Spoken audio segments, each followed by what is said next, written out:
Good morning friends. Welcome to my YouTube channel Mind Academy. आज दोस्तों अपन बात करने वाले एक हिंदी के इंपॉर्टेंट टॉपिक के बारे में। वो है बच्चों विलोम शब्द। कौन सा टॉपिक है? विलोम शब्द। यहाँ से आरपीएससी और आरसीएसएम बोर्ड के द्वारा जितने भी प्रीवियस ईयर एग्जाम में क्वेश्चन पूछे गए उनकी डिटेल में अपन आज बात करने वाले हैं।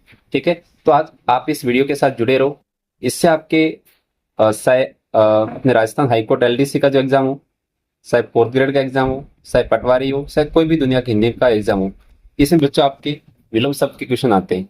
मेरे हिसाब से इस वीडियो से बार आपके एक भी क्वेश्चन नहीं बनने वाला है, क्योंकि प्रीवियस ईयर के अंदर भी अपने जो आरबीएससी की जो बुक है 9th-12th वहीं से क्वेश्चन पूछे गए हैं। तो यहाँ से बार क्वेश्चन आने का कोई चांसेस नहीं है। ठीक है ना। और 9th से 12th की बुक के भी अपन विलोम शब्द में लेके आऊंगा नेक्स्ट वीडियो में, ताकि आपको वो भी आपके माइंडसेट में रहे कि अपन को क्या पढ़ना है क्या नहीं पढ़ना है। ठीक है, तो अपन यहाँ से आज के क्वेश्चन से स्टार्ट करते हैं। वो बच्चों पहला क्वेश्चन है कि विपरीत अर्थ का बोध कराने वाले शब्द को कहते हैं। तो समान अर्थ वाले तो होते हैं, उसको पर्यायवाची कहते हैं, उसके जैसे के जैसे हो। बच्चों यदि उसका विपरीत अर्थ है तो इसको अपन क्या कहते हैं बच्चों? विलोम शब्द कहते हैं। इस बात को आपको थोड़ा ध्यान रखना है। ठीक है, अब देखो, विलोम शब्द बनाने की विधियां निम्न है। लिंग परिवर्तन द्वारा, भिन्न जाति शब्द उपसर्ग की सहायता से, न समास के पद बनाकर, कुछ विलोम शब्द निम्न उपसर्ग लगाने से भी बनते हैं। यानी आप बच्चों उपसर्ग का यूज करोगे तो भी वो क्या बन जाएगा? आपके विलोम शब्द बन जाएगा। जैसे अ, न्याय से क्या हो गया? देखो अन्याय हो गया। यह कि न्याय आपका एक मूल शब्द था, इसके साथ में आपने अ उपसर्ग लगा दिया, अन्याय हो गया। धार्मिक से क्या हो गया? अधार्मिक हो गया। प्रत्यक्ष से बच्चों क्या हो गया? अप्रत्यक्ष हो गया। हिंसा से अहिंसा हो गया। यानी कि अ का प्रयोग उपसर्ग के रूप में अपन कर रहे हैं। जैसे कि सामान्य से असामान्य हो गया। अब देखो, यदि अपन अन उपसर्ग का प्रयोग करें, किसका? अन उपसर्ग का यदि प्रयोग करते हैं, जैसे अस्तित्व से अनअस्तित्व हो जाएगा, अंगीकार से अनअंगीकार हो जाएगा, औपचारिक का विलोम शब्द अनौपचारिक हो जाएगा, उत्तरित का विलोम शब्द अनुत्तरित हो जाएगा।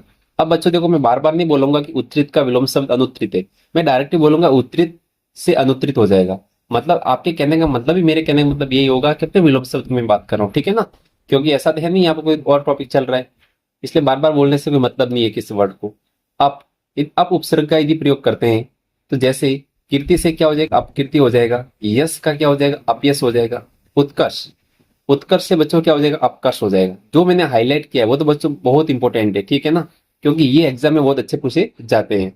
सामान्य से असामान्य हो जाएगा, मान से अपमान हो जाएगा। इस बात को भी ध्यान रखना। जैसे कि निरुपसर्ग का यूज करते हैं, तो आदर में यदि निरुपसर्ग लगाएंगे तो क्या हो जाएगा? निरादर हो जाएगा। ठीक है, क्योंकि देखो निरुपसर्ग है और अ इसमें र, जो र आपका आधा है, इसमें आ जुड़ गया तो क्या हो गया? आ हो गया, तो निरादर हो गया। ये सामिस से क्या हो जाएगा? निरामिष हो जाएगा। ये अच्छा क्वेश्चन था, इसलिए मैंने इसको हाईलाइट किया। साकार से निराकार हो जाएगा। सापेक्ष का विलोम शब्द आपके निरपेक्ष होता है। और सल्ज का क्या होता है?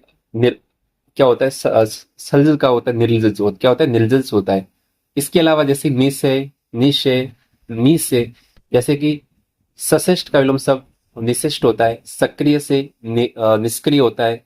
सशुल्क का विलोम शब्द निशुल्क होता है। क्रम का क्या होता है? दुष्क्रम होता है। तो ये भी एग्जाम में आते हैं। इसके अलावा देखो ये क्या कह रहा है कि निर, निस, निस, निष्प्राय, स और सत के विलोम है। यानी कि स और आपके सत के विलोम है। इसी प्रकार सु या सत का विलोम पु या दूर होता है। ठीक है, इस बात को आपको थोड़ा ध्यान रखना है। अब देखो कैसे आपको पता चलेगा। देखो यदि दूर या दुस, जैसे कि सुव्यवस्थित, सुव्यवस्थित से आपके क्या हो जाएगा? देखो बच्चों दुर्व्यवस्थित। यानी कि जिस शब्द के आगे सु लगा हुआ, देखो सु का विलोम क्या हो गया आपके? या तो कु से स्टार्ट होगा या दूर दूर से स्टार्ट होगा। देखो जो सुव्यवस्थित था तो हमने क्या किया? इसको दुर्व्यवस्थित कर दिया। सुबोध का आपने क्या कर दिया? दुर्बोध कर दिया। देखो आगे सु स्टार्ट हो रहा है तो सु का विलोम शब्द दूर से आ रहा है। क्या आ रहा है? दूर से। तो आपको थोड़ा ध्यान रखना है बच्चों की, यदि किसी के वर्ड के सामने आपको क्या दिखे? या सु या सत दिखे, तो इसका विलोम शब्द या तो कु होगा या बच्चों आपके दूर से स्टार्ट होगा। जैसे कि सत्कर्म, सत्कर्म, तो क्या होगा? आपके दुष्कर्म होगा। सज्जन का विलोम शब्द क्या होगा? दुर्जन होगा। ससत, सचरित्र का विलोम शब्द आपकी क्या होगा? दुष्चरित्र होगा। इस बात को भी आपको ध्यान रखना है। जैसे कि कु, देखो ये कु से स्टार्ट हो रहा है तो कु का विलोम शब्द आपके क्या हो रहा है? सुपुत्र। देखो कु से, तो सुपुत्र का विलोम शब्द आपके क्या हो बच्चों? कुपुत्र हो गया। सुमारक से क्या हो गया? कुमारक हो गया। ठीक है, सुपात्र से क्या हो गया? कुपात्र हो गया। सुपाच्य से कुपाच्य हो गया। यानी आपके माइंडसेट में यदि पहले से है यदि कि सर यदि सु दिखे सत दिखे तो इसका जो विलोम शब्द बच्चों आपके किस में कन्वर्ट हो जाएगा, सु या आपके दूर में कन्वर्ट हो जाएगा। अब देखो प्रति है, आगमन से क्या हो जाएगा, प्रत्यागमन हो जाएगा। वादी से बच्चों क्या हो जाएगा, प्रतिवादी हो जाएगा। अब देखो आपके सामने आगे का क्वेश्चन है, राजा का विलोम इनमें से नहीं है, प्रजा, रानी, सेनापति या रंग। तो बच्चों जो राजा होता है इसके विलोम शब्द क्या क्या होते हैं वो देख लो। इनके जो विलोम शब्द आपको देखने को मिलेंगे, प्रजा होता है भाई, अपने राजा का उल्टा प्रजा ही होता है। रंग हो सकता है, अपने राजा की रानी होती है, ऐसे कैसे। ये अपने बच्चों राजा के विलोम शब्द है। लेकिन राजा और सेनापति तो दोनों साथ साथ में चलते हैं, इनका तो कोई कोई है ही नहीं, तो ये इसका विलोम शब्द आपके नहीं हो सकता। नेक्स्ट क्वेश्चन आगे, किस विकल्प में परस्पर विलोम शब्द नहीं है। इसमें से एक आपको ऑप्शन सेलेक्ट करना है जो विलोम शब्द नहीं है। जैसे कि आप देखोगे उद्दत, क्या देखोगे, उद्दत, इसका विलोम उग्र। अग्र का विलोम शब्द पच, अग्र का मतलब आगे, पच का मतलब पीछे, तो ये तो विलोम शब्द सही है आपके। अतिथि, अतिथि का विलोम शब्द होता है आतिथ्य। बच्चों बहुत इंपॉर्टेंट है ये। अतिथि का विलोम शब्द क्या होता है, आतिथ्य। आह्लाद का विलोम शब्द क्या होता है, विषाद। आह्लाद का क्या होगा, विषाद होगा। तो बच्चों पहला ही ऑप्शन आपके गलत है, कौन सा, उद्दत। ठीक है ना। उद्दत का जो विलोम शब्द होता है विनिम्र, क्या होता है, विनिम्र। ठीक है ना। एक व्यक्ति क्या उग्र होता है या उद्दत होता है, ये तो दोनों एक एक जैसे दिख रहे मेरे को। तो एक व्यक्ति शांत होगा, क्या होगा बच्चों, शांत होगा। अब देखो तिमिर, तिमिर का विलोम शब्द क्या होता है बताओ, प्रकाश, ज्योतिर्मय, उल्लास या आलोक। तो बच्चों जो तिमिर है इसका विलोम शब्द आपके क्या होगा, मैं आपको इसका बता, थोड़ा सा मेरे को इसमें बताना है। ऑप्शन तो पहले से सिलेक्ट है लेकिन मेरे को कुछ बताना है यहाँ पे। ठीक है, अब देखो तिमिर बनाते समय शब्द के अर्थ के अनुसार ही शब्द का चयन करना है। कैसे, देखो तिमिर का अर्थ बच्चों क्या होता है, अंधकार होता है। तिमिर का मतलब क्या होता है, अंधकार होता है। ठीक है, होता है। जबकि आलोक का अर्थ क्या होता है, प्रकाश होता है। आलोक का अर्थ क्या होता है बच्चों, प्रकाश होता है। ये बात आपको बताने के लिए मैंने इसका आंसर यहाँ अब जाकर बताया फोर्थ, क्योंकि आलोक तो पहले से वहां पर मैंने कर दिया था सिलेक्ट। आपको क्या बताना है, तिमिर का अर्थ अंधकार होता है जबकि आलोक का अर्थ प्रकाश होता है। इसलिए तिमिर का विलोम शब्द आपको आलोक करना है। क्या करना है, आलोक करना है। इस बात को अच्छे से ध्यान को, वहां पर प्रकाश ऑप्शन को कोई सिलेक्ट नहीं करेगा। ठीक है ना, क्योंकि प्रकाश वहां पर ऑप्शन में था। अंधेरा का विलोम शब्द क्या होता है, उजाला। जहां पर कि अंधेरा है तो वहां पर क्या उजाला होगा। उष्ण का विलोम शब्द शीत होता है। उष्ण का मतलब गर्मी होता है, शीत मतलब ठंडा। और गर्मी का विलोम शब्द आपकी क्या होगा, सर्दी। यानी दोनों एक, यदि एग्जाम उष्ण आता है तो आपको शीत करना है, गर्मी आता है तो आपको सर्दी करना है। ठीक है ना, गर्मी सर्दी, उष्ण शीत। अब देखो नेक्स्ट क्वेश्चन आपका है, कौन सा शब्द आलोक का विलोम शब्द है। आलोक, तो अम्मा, श्रेति, ज्योत्सना या तम। बच्चों तम का मतलब क्या होता है, अंधेरा होता है। तम का मतलब होता है, तिमिर को अंधेरा बोलते हैं।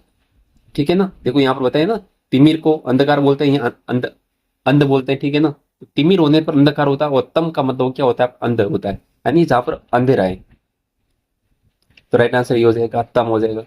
अनुज का शय विलोम है, भ्राता, ज्येष्ठ, कनिष्ठ या अग्रज।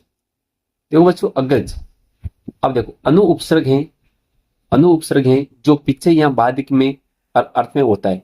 देखो अनु प्लस ज क्या होता है, अनुज। क्या होता है, अनुज। अनुज का मतलब जैसे कि मेरा ये अनुज भाई मेरा छोटा भाई। अग्रज मतलब मेरे से बड़ा भाई है, बाद में जन्म लेने वाला। ठीक है ना, बाद में जन्म लेने वाला। अग्र का अर्थ होता है पहले, तो बच्चों क्या अग्रज हो जाएगा। ज का मतलब होता है जन्म लेने वाला, अग्र का मतलब होता है आगे या पीछे। ठीक है, तो अग्र का मतलब क्या हो जाएगा, आपके आगे हो जाएगा, अर्थात पहले जन्म लेने वाला। अनुज का विलोम शब्द आपके अग्रज हो जाएगा इस प्रकार। नेक्स्ट क्वेश्चन आपके सामने है कि किस क्रम में पाश्चात्य का विलोम शब्द है। किस शब्द में पाश्चात्य का विलोम शब्द है, तो क्या हो जाएगा, पौरवात्य, पौर्वात्य, पूर्ववर्ती, परवर्ती या प्राच्य। तो बच्चों देखो पाश्चात्य के विलोम शब्द आपके दोनों होते, एक तो प्राच्य भी होता है, एक आपके पौर्वात्य भी होता है। क्या होता है बच्चों, पौर्वात्य भी होता है। इन दोनों विकल्पों में से आपके एक का चयन करना है। तो बच्चों आपके दोनों आंसर राइट है, पौर्वात्य, पौर्वात्य और प्राच्य। पौर्वात्य और प्राच्य ये दोनों आपके किसके, पाश्चात्य के विलोम शब्द है। ठीक है ना। नेक्स्ट क्वेश्चन आपके सामने अल्पज्ञ का विलोम शब्द है। अल्पज्ञ, अवज्ञ, सर्वज्ञ। बच्चों सर्वज्ञ का मतलब होता है सब कुछ जानने वाला। ठीक है, अभिज्ञ और आपके क्या होगा, कर्तज्ञ। तो बच्चों अल्पज्ञ का मतलब जो कम जानता है, और सर्वज्ञ का मतलब होता है सब कुछ जानने वाला, तो इसका विलोम शब्द आपके क्या हो जाएगा, सर्वज्ञ। क्या हो जाएगा, सर्वज्ञ हो जाएगा। सर्वज्ञ का अर्थ होता है सब कुछ जानने वाला। अल्पज्ञ का अर्थ होता है, अल्प का मतलब होता है कम, ग का मतलब होता है ज्ञान। तो नाम से पता चल रहा है सर्व का मतलब सब कुछ, अल्प का मतलब थोड़ा। अब देखो एक थोड़ा और भी है यहाँ पे, एक बच्चा होता है अभिज्ञ। अभिज्ञ, अभिज्ञ का मतलब होता है जानकार। अभिज्ञ, इसको अभिज्ञ नहीं बोल सकते, अभिज्ञ बोल सकते हो। अभिज्ञ, अभिज्ञ का मतलब होता है जानकार। और अनभिज्ञ, अनभिज्ञ का मतलब होता है बच्चों आपके अनजान। देखो अन उपसर्ग होता है वो हमेशा ना के अर्थ में आता है। अनभिज्ञ यानी अनजान, इसको कुछ भी पता नहीं, अनजान है, ठीक है ना। और अभिज्ञ, इसका मतलब होता है जानकार कोई। ध्यान रहे, अज्ञ का विलोम शब्द विज्ञ होता है। अज्ञ का विलोम ओनली फॉर अज्ञ आ जाए तो बच्चों इसका विलोम शब्द आपको क्या करना है, विज्ञ करना है, ठीक है ना। अज्ञ का विलोम क्या करोगे आप, विज्ञ करोगे। इस बात का भी आपको थोड़ा ध्यान रखना है, ठीक है। अब देखो निम्नलिखित में से कौन सा विलोम शब्द गलत है, कौन सा विलोम शब्द आपके गलत है, अब आपको बताना है। इष्ट का विलोम शब्द क्या होगा, अनिष्ट होगा। इसमें देखो अन उपसर्ग लगा किसने बना दिया, तो ये तो राइट हो गया, इष्ट का अनिष्ट हो गया। एक होते हैं आपके चली, चली का विलोम शब्द क्या होता है, निश्चल। चली का विलोम शब्द क्या होता है, निश्चल होता है। उत्कर्ष का विलोम शब्द विकर्ष। नहीं बच्चों, मैंने आगे बताया था आपको कि बच्चों उत्कर्ष का विलोम शब्द आपकी क्या होता है, अपकर्ष होता है। क्या होता है, अपकर्ष होता है, इसलिए मैंने वहां पर इसको हाईलाइट किया था कि एग्जाम में आता है। उत्कर्ष का विलोम शब्द क्या होता है, अपकर्ष होता है। और एक होता है सानुनासिक। सानुनासिक का विलोम शब्द होता है निर्नुनासिक। क्या होता है बच्चों, निर्नुनासिक होता है, ठीक है ना। आगे मैंने बताया था ना, वो नीर से आपके रिलेटेड सांस से स्टार्ट होता है तो आपको नीर करना है ऐसे। उत्कर्ष का विलोम शब्द क्या हो जाएगा, अपकर्ष हो जाएगा, ये मैंने बता दिया। उत्कर्ष का विलोम शब्द अपकर्ष हो जाएगा। एक नेक्स्ट क्वेश्चन आपके सामने है, अर्वाचीन। क्या होता है, अर्वाचीन। अर्वाचीन का विलोम शब्द क्या होता है, पुराचीन। तो बच्चों इसका राइट आंसर आपकी क्या हो जाएगा, पुराचीन हो जाएगा। क्या हो जाएगा, पुराचीन हो जाएगा। अर्वाचीन का मतलब होता है जो चीज नवीन हो। अर्वाचीन का मतलब क्या होता है, नवीन। इसका विलोम शब्द आपके क्या हो जाएगा, प्राचीन। यहाँ क्या हो जाएगा, पुराचीन, ठीक है। इस बात को आपको ध्यान रखना है।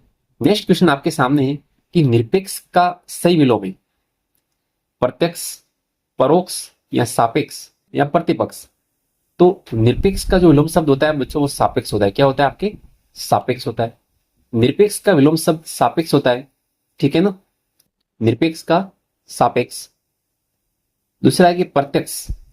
अपन बोलते हैं कि ये प्रत्यक्ष को प्रमाण की क्या जरूरत है, तो प्रत्यक्ष का विलोम शब्द क्या हो जाएगा, अप्रत्यक्ष होगा। यहाँ बच्चों क्या हो जाएगा, परोक्ष हो जाएगा। यानी प्रत्यक्ष का विलोम शब्द आपके क्या होगा, परोक्ष होगा। क्या होगा, परोक्ष। या फिर क्या हो सकता है, अप्रत्यक्ष हो सकता है। इस बात को भी आपको ध्यान रखना है, बहुत इंपॉर्टेंट है। किसमें विलोम युग्म है, आपको विलोम युग्म बताना है इसमें से। देखो घटना, घटाना, पर्याप्त, प्राय, ये तो कोई विलोम शब्द है ही नहीं, सबको दिख रहा है। बच्चों सापेक्ष का विलोम शब्द आपके क्या होता है, निरपेक्ष होता है, ठीक है ना। सापेक्ष का विलोम शब्द निरपेक्ष होता है। नेक्स्ट क्वेश्चन आपके सामने है, निराहार का सही विलोम है। निराहार का विलोम शब्द अनुहार, आहार, विहार या संतार। तो बच्चों निराहार का विलोम शब्द आपके क्या हो जाएगा, बताओ मेरे को, आहार हो जाएगा। निर प्लस आहार, इसमें निर उपसर्ग लगाए, आहार एक मूल शब्द है, तो नीर प्लस आहार क्या हो जाएगा, निहार हो जाएगा। अर्थात निराहार का मतलब होता है बिना आहार के। निराहार का मतलब होता है बिना आहार के, अतः आहार इसका क्या होगा, आपके हो जाएगा। तो निराहार का विलोम शब्द आहार होगा, अतः आहार का विलोम, आहार का विलोम क्या हो जाएगा, निराहार हो जाएगा। ये तो बात अपन ने कर ली, ठीक है। नेक्स्ट क्वेश्चन आपके सामने है कि किस क्रम में आमिष का विलोम है। किस क्रम में आमिष का विलोम है, जैसे कि सामिष, निरामिष। तो बच्चों आमिष में निर उपसर्ग लगाया तो क्या हो गया, निरामिष हो गया। क्या हो गया, निरामिष हो गया। इसका मतलब क्या हो, देखो आमिष, आमिष का जो समार्थी है, आमिष बोलो या बच्चों सामिष बोलो, इसका अर्थ होता है मांस खाने वाला। क्या होता है, मांस खाने वाला, मांसाहारी होता है। आमिष अपन कहते हैं मीट, मीट, मीट से आप याद रखो मिस। और बच्चों निरामिष का मतलब होता है मांस न खाने वाला। यानी निर उपसर्ग क्या लेके आ रहे हैं, न को लेके आ रहे हैं। निर उपसर्ग किसको लेके आ रहा है, न को लेके आ रहा है। निरामिष का मतलब होगा मांस न खाने वाला, ऐसे। अब देखो सामिस का विलोम शब्द क्या होगा, बताओ। सामिस, देखो सामिस का मतलब होता है मीट, मीट से मैंने क्या बोला, मीट याद रखो। यानी सा का मतलब साथ में, तो मीट के साथ में मतलब जो मांस खाता हो, इसका विलोम शब्द क्या होगा? निरामिष। नीर आपके न लेके आता है, थोड़ा ऐसे मैं ट्रिक के साथ लिंक कर रहा हूँ। नीर का मतलब होता है न साथ में लेके आता है, तो इसका बच्चों राइट आंसर आपकी निरामिष हो जाएगा। किसका? सामिस का विलोम शब्द। और आमिष का मतलब होता है इसके साथ में ही है, तो ये तो आपके इसका क्या है? पर्यायवाची शब्द है, ठीक है। आमिष और सामिष तो एक दूसरे के पर्याय। नेक्स्ट क्वेश्चन लेते हैं आपके सामने है कि किस क्रम में सही विलोम नहीं है। अब देखना है कि कौन सा इसमें गलत है। देखो जैसे कि अपन किसी चीज का क्या करते, उद्घाटन करते हैं, उसी का क्या करते हैं? समापन करते हैं, ठीक है ना। तो उद्घाटन, समापन, ये तो सही है। उत्तम का विलोम शब्द क्या होता है? अधम। उत्तम का विलोम शब्द क्या होता है? अधम, ये भी अच्छा है, याद रखो। इष्ट का विलोम शब्द अनिष्ट होता है, इसमें अनुपसर्ग लगा दिया, इष्ट से अनिष्ट, ये तो बार बार पूछा जा रहा है। अनुराग का विलोम शब्द दुराग नहीं बच्चों। अनुराग का विलोम शब्द क्या होता है? अनुराग का विलोम शब्द क्या होता है? विराग होता है। क्या होता है बच्चों? विरागद, कोई दुराग नहीं होता, ठीक है। अनुराग का विलोम शब्द विराग होता है, अच्छे से आपको याद रखना है। नेक्स्ट क्वेश्चन आपके सामने है, अर्वाचीन का मतलब होता है नवीन। अर्वाचीन का मतलब क्या होता है? नवीन। हम बात करके आए हैं, अर्वाचीन का विलोम शब्द प्राचीन हो जाएगा, बात सही है। इति का विलोम शब्द क्या होगा? अत होगा। इति का विलोम शब्द क्या होगा? अत होगा। अब ये क्या बोल रहा है कि उस विलोम शब्द को साटे जो असंगत मतलब गलत है, गलत को आपको यहाँ पर बताना है, ठीक है। 1 सेकेंड रुकेगा स्टूडेंट, 1 सेकेंड रुकेगा, ठीक है। इति का विलोम शब्द क्या होता है? अत होता है। इति का विलोम शब्द क्या होता है? अत होता है, ये आपको अच्छे से याद रखना है। यहाँ पर मैंने इसको हाईलाइट किया, इसका मतलब ये नहीं इसका राइट आंसर, मेरे को बताया इसका राइट आंसर नीचे लिखा होगा, इसलिए मैं क्या कर लेता हूँ? हाईलाइट कर लेता हूँ जो इंपोर्टेंट है, ठीक है। जैसे उपकार का अपकार सबको आता है, अर्वाचीन पढ़ के आए, इत यहाँ पर नहीं आता, तो मैंने इति का विलोम शब्द क्या कर दिया? अत कर दिया, ठीक है। अनुराग का विलोम शब्द क्या होता है बताओ? अनुराग का विलोम शब्द आपके विराग होता है। इस बात को देखो, यहाँ पर लिखा हुआ है कि अनुराग का विलोम विराग होता है, अच्छे से याद रखो। वक्र शब्द का विलोम शब्द है बच्चों, देखो वक्र का मतलब होता है जैसे कि मैंने ये वक्र बना दिया, ये ऐसे होता है ना अपने, ये वक्रकार हो गया, ये इसके एक प्रकार का वक्र हो गया, ठीक है। तो वक्र का विलोम शब्द क्या होगा? रिजु। बच्चों रिजु कोण का मतलब होता है 180 डिग्री, 180 डिग्री का जो एंगल होता है इसको अपन क्या कहते हैं? रिजु कोण कहते हैं। क्या कहते हैं? रिजु कोण कहते हैं। ऐसे करके बनता है ना अपने मैथ्स में सरल कोण, इसी को अपने रिजु कोण कहते हैं। आपके वक्र का मतलब टेढ़ा होता है, ये बता दिया मैंने आपको। विलोम शब्द के रूप में कौन सा मेल ठीक नहीं, इसमें से कौन सा गलत है? अब देखो, सार्थक, सार्थक का विलोम शब्द क्या होता है? उपयोगी। दाता का विलोम शब्द याचक। मनुष्यता का विलोम शब्द पशुता। और गहरा का विलोम शब्द उथला। अब देखो कोई चीज अपनी गहरी होती है, कोई चीज क्या होती है? गहरी होती है। एक उथला मतलब ऊपर उठी हुई, तो बच्चों ये तो राइट है। एक होता है मनुष्य से संबंधित है, तो पशुता हो जाएगा। दाता का विलोम शब्द क्या होता है? याचक होता है। दाता का विलोम शब्द याचक होता है, राइट है। पहला ही ऑप्शन बच्चों आपके गलत है। कौन सा? सार्थक का मतलब उपयोगी नहीं होता। सार्थक, जो चीज सार्थक है तो वो तो उपयोगी तो है ही है, तो वो इसका विलोम नहीं हुआ, तो इसका विलोम शब्द आपको हो जाएगा निर्थक, ठीक है ना, यानी कि कोई काम की नहीं। नेक्स्ट क्वेश्चन है आपका। अब देखो बच्चों यहाँ पे आपके थोड़ा कंफ्यूजन रहता है, कृतज्ञ शब्द का विलोम शब्द क्या है? दयालु, उदार, कृतघ्न या आपने निर्दय। ये तो ऑप्शन बिल्कुल इजी है, इसलिए आपसे सही हो जाएगा। कृतज्ञ का मतलब होता है कृतघ्न। क्या होता है? कृतघ्न। कृतज्ञ शब्द का अर्थ क्या है? इसका मतलब होता है उपकार मानना। कृतज्ञ का मतलब होता है उपकार मानना, तथा कृतघ्न का मतलब होता है उपकार न मानने वाला। उपकार न मानने वाला, देखो लास्ट में क्या आ रहा है? न आ रहा है, देखो कृतघ्न, तो उपकार को न मानने वाला। यहाँ पर ओनली फोर आता है कृतज्ञ, यानी उपकार को मानने वाला। ये न साथ में लेके आ रहा है, ये न मानने के लिए आ रहा है, ठीक है ना। अब देखो नेक्स्ट क्वेश्चन आपके सामने सही विलोम युग्म है। निंदा का कोप, स्तूल का दीर्घ, कृतज्ञ। अब देखो अभी जस्ट पढ़ा है, कृतज्ञ का विलोम शब्द क्या होता है? कृतज्ञ का मतलब होता है जानने वाला। कृतघ्न का मतलब होता है न अपचाया, तो जो जो आपने उपकार किया है, जो आपने उपकार किया उसको न मानने वाला। एक तो जो भी अपने उपकार करते हैं उसको मानता है कोई, इसको तो बोलेंगे कृतज्ञ। और जो आपने उपकार नहीं कुछ उपकार किया उसको नहीं मानता है, तो उपकार को न मानने वाला, तो क्या हो जाएगा? कृतघ्न हो जाएगा। अब देखो आरोही का विलोम शब्द तो सबको पता है, असाइन। आरोही का विलोम शब्द आपकी क्या हो जाएगा? आरोही का अवरोही हो जाएगा। क्या हो जाएगा? आरोही का अवरोही विलोम शब्द हो जाएगा। एक बढ़ते क्रम, एक आपके घटते क्रम है, ठीक है ना, असेंडिंग एंड डिसेंडिंग ऑर्डर। आरोही का मतलब होता है आपके कम से अधिक की ओर बढ़ते हुए क्रम में, और जबकि अवरोही का अर्थ होता है बड़े से छोटे की ओर, ठीक है। आस्तिक का विलोम शब्द क्या होता है? जो भगवान को मानता है और नहीं मानता उसको नास्तिक कहेंगे। देखो बच्चों, आस्तिक जो शब्द है ये अ प्लस अस्थि प्लस क से मिलकर बना है, यानी अ उपसर्ग है, अस्थि मूल शब्द है, क इसका प्रत्यय है, अर्थात ईश्वर को मानने वाला। जबकि नास्तिक में क्या होता है? न प्लस न उपसर्ग है, अस्थि प्लस क, ईश्वर को न मानने वाला। आस्तिक का अर्थ ऋषि विशेष, आस्तिक का अर्थ होता है ऋषि विशेष होता है जो ईश्वर को मानता है, ठीक है ना। जरा का विलोम शब्द क्या होता है? जरा का मतलब होता है जो, जरा का देखो यहाँ पे लिखा है कि जरा का अर्थ क्या होता है? वृद्ध होता है। अब अपने बुढ़ाई है तो इसका विलोम क्या यौवन हो जाएगा, युवा व्यक्ति हो जाएगा। जबकि जरा का अर्थ थोड़ा होता है। अब देखो, जरा का अर्थ आपके वृद्ध भी होता है, और जरा के नीचे देखो, यदि थोड़ा पॉइंट देखे, जरा के नीचे पॉइंट दिख रहा है आपको सबको? ये वाला पॉइंट देखो, ये पॉइंट दिख रहा है। यदि जरा के नीचे पॉइंट दिखा है आपको तो इसका मतलब इसका थोड़ा होता है। क्या होता है आपका? थोड़ा होता है। अल्प का विलोम शब्द बहु होता है। अल्प का विलोम शब्द देखो यहाँ पर थोड़ा भी इसने लिखा है, इसने थोड़ा भी लिखा है, तो देखो यदि थोड़ा लिखता, जरा के नीचे यदि पॉइंट होता है यहाँ पे ऐसे करके पॉइंट बच्चा होता, तब तो अपन क्या करते? अल्प करते। क्या करते? अल्प करते। देखो, जरा का अर्थ थोड़ा होता है, अल्प का विलोम क्या होता है? बहु। अल्प का विलोम क्या होता है? बहु। अल्प का मतलब थोड़ा, बहु का मतलब ज्यादा। ऐसे तो इसका राइट आंसर हो जाएगा जरा का विलोम शब्द आपकी यौन हो जाएगा, आपको याद रखना। नेक्स्ट आपका है कृपिण। कृपण, कृपण का विलोम शब्द क्या होगा? परोपकारी, दानी, भिखारी या स्वार्थी। बच्चों इसका विलोम शब्द आपके दानी हो जाएगा। परोपकारी, परोपकारी का विलोम शब्द होता है अपकारी, परोपकारी अपकारी। स्वार्थी का विलोम शब्द हो जाएगा प्रार्थी, स्वार्थी प्रार्थी। भिखारी का क्या होगा? अमीर होगा। और दानी का मतलब होगा कृपिण। कृपिण का मतलब होता है कंजूस, कृपिण का मतलब कंजूस होता है। दानी का मतलब दान करने वाला होता है ये। सबल का विलोम शब्द क्या है? बलवान, बलशाली, निर्बल या बल। अब देखो बच्चों, जो निर्बल शब्द है ये इसका विलोम शब्द हो जाएगा। सबल का विलोम क्या हो जाएगा? निर्बल हो जाएगा।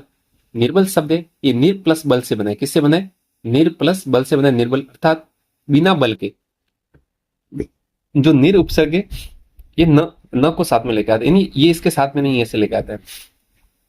सबल का मतलब होता है साथ, स का मतलब साथ होता है, यानी वो बल के साथ में, वो बच्चों बल के साथ में, तो सबल हो जाएगा।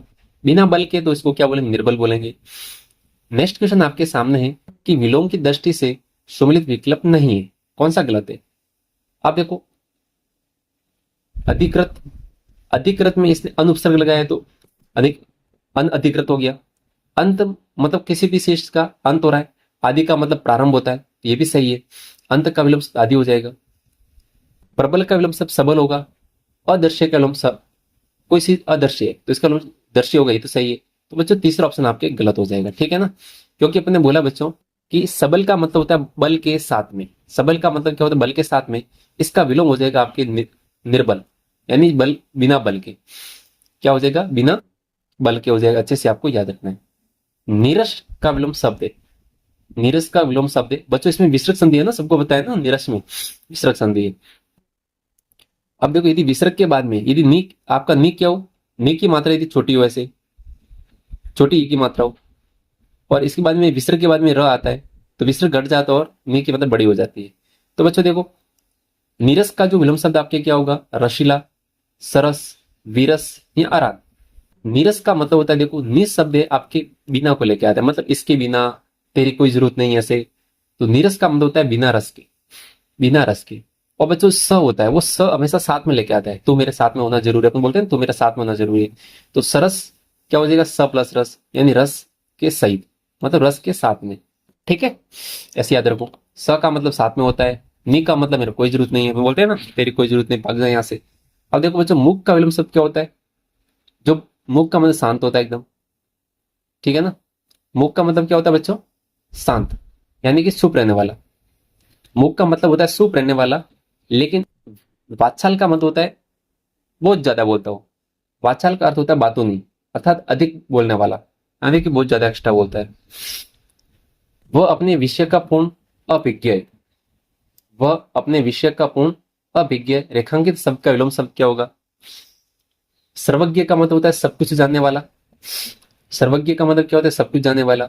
तो ये तो अभिज्ञ है, इसका मतलब हो गया इसका मतलब क्या होगा? अल्पज्ञ या अनभिज्ञ या विज्ञ। देखो विज्ञ का विलोम शब्द मैंने बता दिया था, अल्पज्ञ का भी बता दिया था। अल्पज्ञ का मतलब होता है जो थोड़ा जानता हो, तो ये तो इसका मतलब होगा, ठीक है ना। अल्पज्ञ का विलोम शब्द क्या होगा, सर्वज्ञ, जो थोड़ा कुछ जानता हो। और सर्व का मतलब सब कुछ, तो ये तो इसके लिए आ गई। ये भी ऑप्शन कट हो, ये भी ऑप्शन कट हो गया। बच्चों इसका राइट आंसर होगा अनभिज्ञ। क्या हो जाएगा इसका राइट आंसर आपकी, अनभिज्ञ हो जाएगा। अब देखो अन उपसर्ग लगाकर भी विलोम शब्द बनाते हैं। यथाज एक, एक का विलोम शब्द क्या हो जाएगा, अनेक। अभिज्ञ, अभिज्ञ का मतलब होता है जानकार, अभिज्ञ का मतलब होता है जानकार।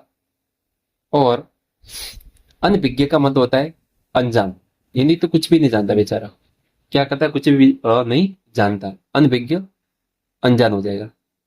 अर्थ का क्या हो जाएगा, अनर्थ हो जाएगा। आर्य का विलोम शब्द अनार्य हो जाएगा। आवृत का क्या हो जाएगा, अनावृत हो जाएगा। आहूत, यानी कि अपने राज्यपाल होते हैं, वो क्या करते हैं, सत्र को आहूत करते हैं, यानी स्टार्ट करते हैं। एक होता है अनाहुत, तो आहूत का विलोम शब्द क्या हो जाएगा, अनाहुत हो जाएगा। नेक्स्ट क्वेश्चन आपके सामने, संतोष का विलोम शब्द है असंतुष्ट। संतोष का विलोम शब्द आपके असंतोष होगा, क्या होगा आपके, असंतोष होगा।